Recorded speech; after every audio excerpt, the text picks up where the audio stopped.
Welcome to the Real Retirees of New Jersey, powered by Liberty Financial Group and Artemis Wealth Advisors. Randy and Peggy Fisher want to help you retire once and retire right. Get more information at therealretireesofnewjersey.com. They never throw the first punch, but they're always a knockout. As always, thanks for streaming the Real Retirees of New Jersey podcast with Randy Fisher, Peggy Fisher, Artemis Wealth Advisors, Liberty Financial Group. As Big Boys just said, find all that information here in the show notes. My name is Mark Owens. It is good to see your beautiful faces. Let me phrase that. Your tan, beautiful faces once again. That's right, baby. We're real tan now. So I'm going to summertime. Quickly recap. Y'all had an experience down at Baja Mar. And one of the big things we talk about here on this podcast and we did the radio show is experiences for the family. Would you put that on a bucket list like Disney with the grandkids or a couple's trip down to the Bahamas and Baja Mar? Where would you put that on the list? My bucket list is going away without my kids now. Yeah, that's the new bucket list. That's the new bucket list. Yeah, no, we just brought them on vacation. It cost me like, I don't know, $1 million. A home equity line of credit. Yes, it cost us $1 million in the Bahamas. Everybody remember there's a VAT tax and then there's a service charge to every single solitary thing you do. 45% extra for everything. Yes. Everything. It was quite the expensive trip. What is a VAT tax? Value added tax. Yeah. Shut up. That's real? Yeah, it's called. Yes, it's very real. It's called socialism. That's coming your way. Real. But it's not all New Jersey. Down there. It's not all inclusive though. I always thought Baja Mar was. It's all inclusive to your pocketbook. Well, it's all inclusive according to my son, who they give you a band when you get there, Mark, right? Charge. So he looks at me, he taps the band, and he goes, "That means all inclusive, right?" I said, "No, that's not what that means." But he's been on all inclusive his whole life. But he is on all inclusive. Yeah. Yeah. How about like a round of golf, $1 million, right? That was like a hefty bill. And they save you money on water because they give you free water jugs. You can walk around and drink water and get like They malaria. give you a steel bottle and say, "Here, go fill these up." Get like Ebola, you're drinking it. Yes, just dip it in the ocean and get what you need. You're like, oh, it's filtered. Yeah. It's filtered. No, you'll be fine. And y'all swam with the pigs? What was that about? Yeah, we swam with pigs. That was amazing. We were in the ocean with them. We didn't really swim with them. Yeah, we swam with them. They didn't want anything. We took pictures. They wanted We hot dogs and swam. food. They were the best. Wait, was that like you swim with the dolphins where they're caged in dolphins and you get in a little they're tiny... not caged in. No, These things are like wild running around. Well, they're actually wild, but they're saved from a... They're like hogs. They're saved from they're saved from the butcher house. The butcher house, the slaughterhouse. Yeah. So they say that they say. So when we pull up to the island, this is like our little excursion of fun. The two pigs are sitting on the dock weaving with their little piggy paws, waving at you. It was amazing. And then when you get to the island, you get to. They're very well trained. They bring them out, bring them into the ocean with you. You can essentially swim with them, and then they bring them back up. You can touch them. You can touch them. Get pictures with them. It was awesome. I loved it. Y'all like swim over you. Chicken fighting with like a pig on your shoulders or something like that. Pretty much. Yes, correct. Pretty much. At one point, they're well trained. There's no doubt about it. What was that big one's name? Oh, Pumbaa. 550 pounder. She came into the water at one point. I thought I was going to go down because she came flying in the water. You don't want to be like a 550 pig in your way. You know what I mean? You don't want to be in the way. And then it was great fun. Did they slaughter them and put them on the spit and you had them for dinner later or something like that? No, they would have tasted good. And you know what they were eating over? And tell them what they would eat as they were eating treats. hot dogs. They were eating hot dogs when they got to go in the ocean. Ain't that a trip? Their little treat was a hot dog. Can you imagine a pig eating a hot dog? Isn't that a bit of cannibalism right there? Well, they said it was beef hot dogs, but seems a little funky to me. And then they charged y'all for the hot dogs that the pigs ate. Oh yeah. A big charge all over the place. Yeah. My favorite thing is when you got to the island, they gave you a shark band. People didn't believe it. Oh yeah, so we went snorkeling, and they gave you this wristband that you put on your ankle, and it's basically an electronic deterrent for sharks. People didn't believe me, and that's really until the guy says this is a shark repellent. Really? People are like, wait, what? Wait, we're putting bands on our ankles so sharks will stay away from us? I'm like, listen, if a shark wants to eat your ass, he ain't going to worry about a bracelet. I would say there's a pig over there it could dive into. Don't worry about the tourists on big there. Fat pig. It'd be nice, real nice. Well, let me ask this. I just made sure I swam around the kids because they would have gotten eaten before I did. They're more tender. They're much more tender. Did you get bit by a shark? I have been bit by a shark, but I didn't get bit by a shark this time. Okay, then the ban works. Then they weren't lying to you. The band works. They should get one for kids and wives too. Yeah. It's called a man cave. All right. So listen, speaking of experiences, boy, did we ever have one, ladies and gentlemen. Not too long ago, we had the opportunity to join some fellow folks in the industry. Went down the East Coast to hang out in Mar-a-Lago, West Palm Beach. Had the chance to sit and have a little Q&A, a one-on-one with Donald Trump Jr. And here this week on the Real Retirees of New Jersey, we're going to let you hear some of those clips here in just a couple of seconds. But now that we're back and you've had a chance to reflect and look at the pictures again and see all the souvenirs you bought, Peggy, I don't think I've seen kids at Disney World have as much fun as you had at Mar-a-Lago. What was your takeaway? So my takeaway. So listen, I don't care what your political affiliation is. Well, all the libs just jumped off. Yeah. But anyway, regardless, like you said, an experience is an experience, and an experience of a lifetime to go to a place like Mar-a-Lago. First of all, the place is just off the hook, right? Yeah. Then to meet Donald Trump Jr., who at first, at a glance, a lot of people think different things about him. Mm-hmm. And everything that I thought about him was the total opposite. It was quite amazing.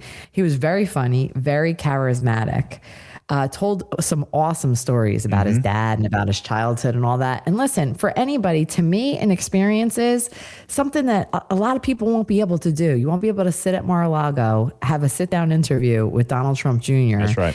And meet him. It was an amazing experience. It truly was. I don't care what your political affiliation is. It's always something when you get to do something very special. Very special. Very special.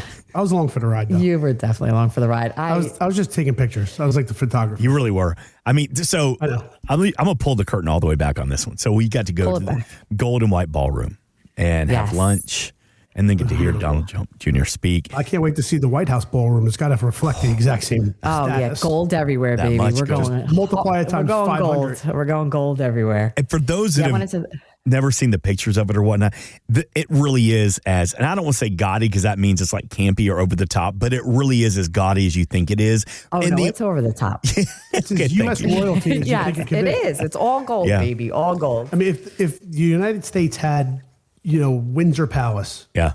It's what you would expect. Exactly. Yeah. And Mar-a-Lago, I mean, it's still open. Like, it's still a beach resort. There were people there, like, having lunch and enjoying dinner out on the patio. And every time we went walking by, so we were in one little part of Mar-a-Lago. And we were kind of sectioned in where we could go and where we couldn't go. Now, later that night, we were able to have cocktails around the pool, which was really cool. It was beautiful. All up underneath Big Beauty. The huge American flag, which I don't think stopped waving. I mean, the moment we it didn't stop waving. It was, and it was I was waiting for the cannonball in the pool. Yeah, the cannonball into the pool. Who's going cannonball. Yeah. Real quick, before we get to our first clip here, they told us, so we got down the day before to set up all the audio and video equipment and the lighting and everything. And there was about 6 of us getting to walk around from some of the higher ups at Mar-a-Lago. And we were right beside their private pool. Now, there is a beach club pool, but this was the Trump's private pool. I even asked the lady, and I said, hey, listen, when we're all said and done, before we wrap things up, can we jump in? And she was like, what? I was like, can we jump in? She's like, yeah, but you can't like go swimming. I was like, no, we'll jump in our suit and ties. And she was like, yeah, I don't care. So we were like, Cam and Dave and Jason, all the AV guys and Mike, we're all like, oh my God. Okay, we were so excited to do it. So flash forward to the end of the event and we were talking to her, I think her name was Ashley. And we were like, okay, we're done. We've cleaned up. We brought a change of clothes. Can we do it? And she was like, do what? Like jump in the pool. Yeah. She goes, were you being serious? I was like, yes, we were serious. She's like, no, you can't jump into Trump's private pool. Dang it. Oh, my God. No peeing in the pool, Mark. I would have done it. I would have done it anyway. I 100% would have peed in that pool. 100% would have. Yes. How many people could say the sniper on the roof was about to take you out? Yeah. We'll talk about the Secret Service coming up here in just a couple of seconds, but I wanted you to hear this first clip. So let me paint the picture. So in this big, beautiful ballroom, there's about 80 of us in there. We're all dressed to the nines. Super excited to meet Donald Trump Jr. I got to sit down and hear a little conversation, about a 20-minute Q&A. And here's Donald Trump Jr. answering the question, is the American dream still achievable? I think it's 100% achievable. I mean, I think it always changes, right? It's ever changing. I think a big part of what led my father to get into this political thing, this crazy game that, we've been in now for a decade, was to ensure that Americans actually still had a chance to live that dream, right? I mean, for the last few decades, we took our middle class and we destroyed it by sending it, abroad. The only export that America really had was basically your American dream. We took it and we sent it to every other place so someone could save 0.2 cents on a widget, and we shattered that. When you have systems that you look at some of whether it's welfare, whether it's our education system, this stuff, the amount of money that's going to pay for illegal immigrants and at the expense of American citizens, whether it's in education, whether it's in healthcare, whether it's in infrastructure, just across the board. So wait a minute, if that money was actually going to the American taxpayer who's paying for these services, we could actually be in such a better place. But the political system doesn't reward, actually making people succeed. It rewards people who become dependents, because then they're always going to vote for you, and it perpetuates that sort of vicious cycle. And so I think ensuring that the American dream remains available for Americans, it's sort of crazy that saying that is controversial these days, right? I mean, like, what other civilization in the world ever didn't put their own people first, right?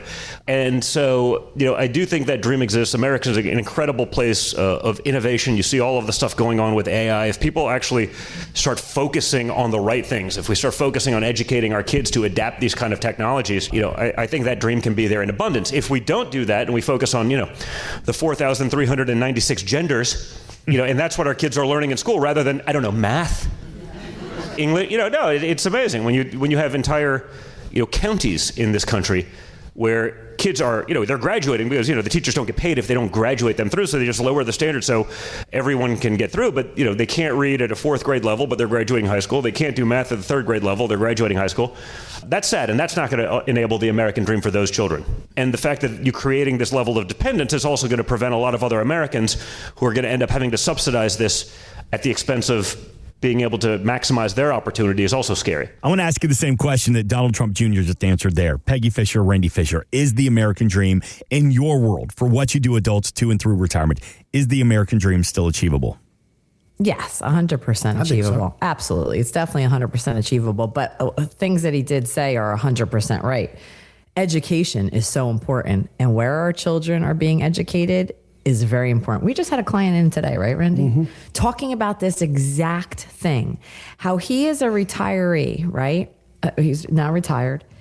And what baffles him the most is that, RMDs are coming up soon. Taxes are such a major issue. And he's like, it's amazing how I literally saved my whole entire life, put my money into somewhere where now I'm getting that money back, but I could A, be penalized, B, could pay so much taxes that it's insane. And then also too, again, about someone who's worked his whole entire life, our kids today, I don't know if they're in the same direction of like hard work and I'm going to save for the rest of my life and retirement and all that. And again, it's back to education. How are we educating our kids, are the new generation? Is it about, hey, we're all just gonna have the government pay our way and do what we need? I mean, we saw about student loans not too long ago, right? Maybe a year ago, 2 ago, about how a student loan should just be paid off for us. Yeah, right. That is not in any way, shape, or form feasible. And then we go back to immigration and things like that. We should just let people who come into this country, have our education, have our health care, have all of these things that our hardworking now retirees have paid their whole entire life and now may be penalized for such a thing. It's a good thing all the libs jumped off early. It is what it is. I mean, but he has a good point. They've already jumped off. When we said Donald Trump Jr., they jumped. It's already done. The point is, it depends on which way you're looking at, the American dream. Yeah. Is the glass half full or is the glass half empty?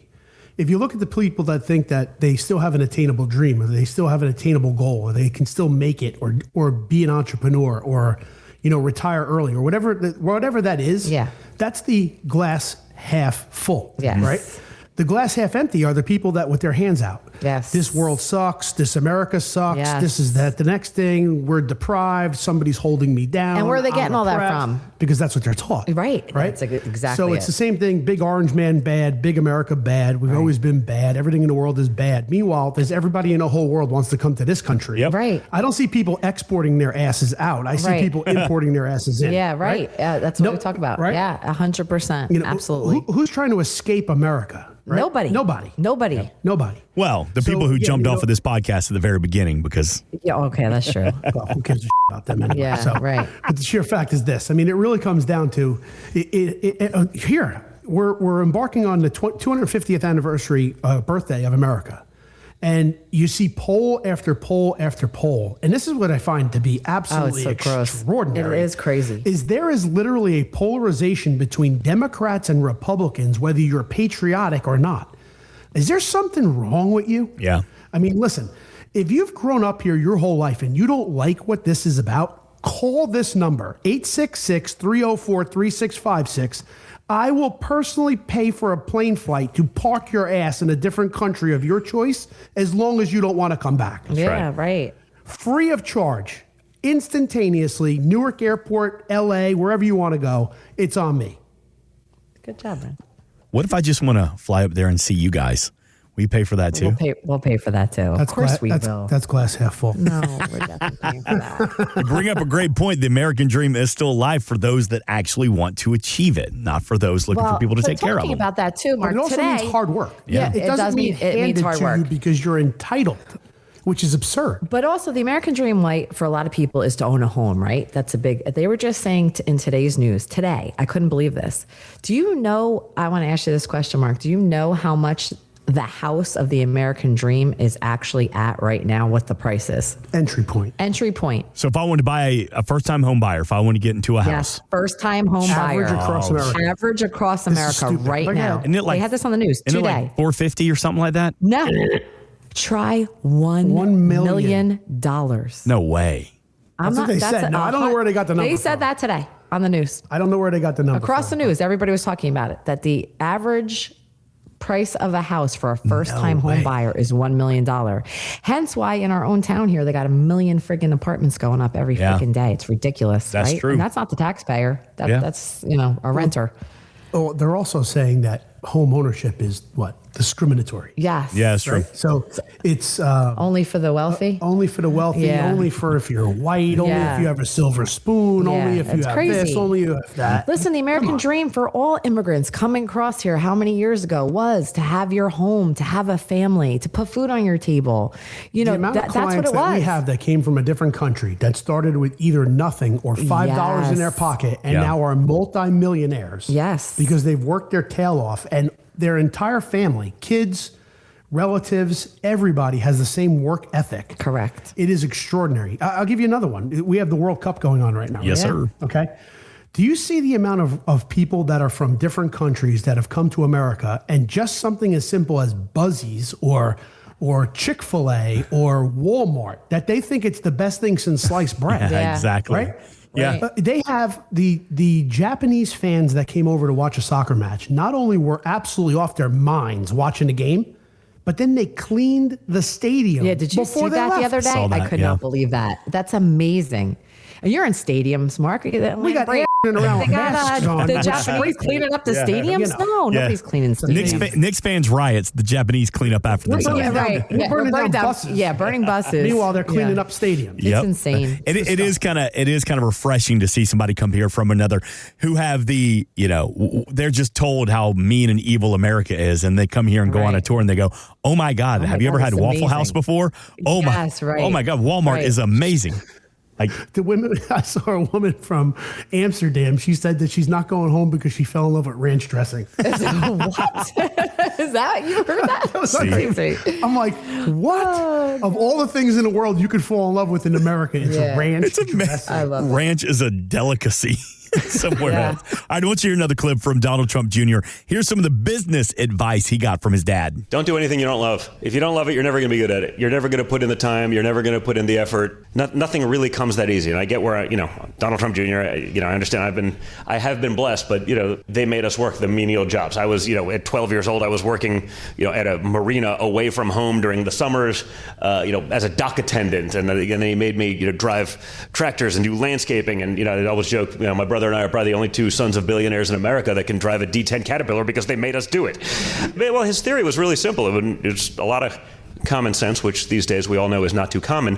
Hey, if one day you're going to go build a building, you better know how to dig the foundation. You better know what it costs to actually do these things. You better know how much time it takes, because otherwise someone's just going to screw you blind if they just think, you're just the guy in the gilded office with no understanding of what's going on, you're going to get taken advantage of. And so, frankly, in my life and from them, I learned so much more, and we really were, raised by like construction workers far more than the executives. He said, there'll be plenty of time for the executive stuff once you get out of college, but when you're young and you get those formative years, you're going to live with those tough guys that'll actually make you tough.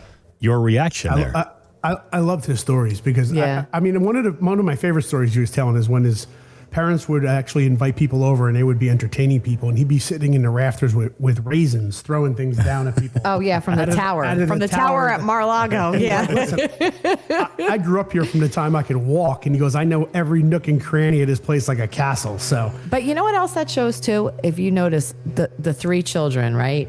Don, Ivanka, and Eric. He has more than 3 kids. Well, I'm saying those 3 kids who were close, what they were saying about it was they're not druggies. Yeah. They're not alcoholics. I mean, you look at a Biden child, right? So I have to name the Biden child. So Barron and Tiffany are crackheads? No, those two too. I'm saying, so you name all the children. We can say Barron and Tiffany too. Not one of those kids, they were all raised the same. And he went over that, saying how they were not pacified. They had to work, and they had to work hard. And just like he said, they were doing the landscaping. He said, get out there, go with the landscaping. Well, one of the other great stories that he told was too is he also mentioned he can drive a Caterpillar, and he worked on all these little menial jobs. But he also got shipped over to Romania. Yes, during every summer. Because his mom had family over there. Yep. And he's like, listen, I learned what the difference was between communism and socialism and democratic societies. And he also learned all the languages everywhere they were sent. Yeah, he knows multiple languages too. He speaks. They all do. That's beyond impressive. But the sheer fact that some of these people, like he mentioned, everybody thinks that they had a silver spoon in their mouth and they don't know from Shinola. Right. The guy has a pretty he has a pretty well-rounded understanding of the way the world works. Right. Now, a lot of people that may be listening to this don't understand that or don't agree with that. And a lot of the people that actually shut us off a long time ago, they are under the impression that they don't know, anything. But the sheer fact is there's a lot more understanding that these people have in common with the common man than you can actually shake a stick at. Well, hence why he got. Hence why they got voted in. And in an hour and 40 minutes or whatever it was, while we were sitting there interviewing and everything else and listening to the stories that he was saying, it emanated from his body. I mean, everything that he talked about, he was so genuine. Yep. And as Peggy said, I said, I had one. I thought one way of him, and when I was like, I was in awe. I couldn't believe it. He was so charismatic, so funny, so down to earth, which I thought that was like the biggest thing, right? Did you not? I think we all took that away. He warmed up to us. Believe how he really did. It was great. It really, I think he knew because he was. Could have been the hugs and kisses. I know. I went in hard, guys. Yeah, she did. Hard. She got like everybody everybody took pictures with. I was hugging with him. Oh, because I told you go in, Randy. Yeah. And it was funny. We were talking about that at our business conference. They're like, "Oh my God, why were people standing like 20 feet away from him?" I said, "Oh no, not me." They said, "I know, we saw that." Like I went in. Those are the libtards. Yeah. Well, no, Peggy had to get Secret Service to get her off of him too. So it was pretty. I thought she was going to get shot. Yeah, it's funny. Yeah. She's got yet another person that has a restraining order against her. So listen. Yeah. All right, listen. Here's what you're not allowed in your school. She's not allowed in your Mar-a-Lago. Hey, listen. Mind your business. Listen. Here's what we got to do. We got to take a break for this week. All right. We got more of these clips to get to. We got more stories from Mar-a-Lago. But for now, let's hit pause for the time being. RealRetireesOfNewJersey.com to reach out to the team. Liberty Financial Group, Artemis Wealth Advisors. Put a Google on it. You can find all that information here in the show notes to reach out to Peggy and Randy Fisher. So with that, we will be back with more clips from our excursion down to Mar-a-Lago to meet Donald Trump Jr. But for the entire team, this has been the Real Retirees of New Jersey with Peggy and Randy Fisher, all powered by Liberty Financial Group and Artemis Wealth Advisors. We are an independent financial services firm helping individuals create retirement strategies using a variety of financial and insurance products to custom suit their needs and objectives. Investment advisor services offered through Artemis Wealth Advisors, a registered investment advisor. Exposure to ideas and financial vehicles discussed should not be considered investment advice or recommendation to buy or sell any financial vehicle. Past performance is not a guarantee of future results. Investments can fluctuate and when redeemed may be worth more or less than when originally invested. Artemis Wealth Advisors is not affiliated with nor endorsed by the Social Security Administration or any other government agency and does not provide legal or tax advice. Please consult with your attorney, accountant, and or tax advisor for advice concerning your particular circumstances. Annuity guarantees rely solely on the financial strength and claims paying ability of the issuing insurance company. By contacting us, you may be provided with information about insurance and annuity products offered through Randolph A. Fisher, insurance license number 9616074, and Liberty Financial Group, LLC, and Peggy Fisher, national license number 189-42003 and 570-5833.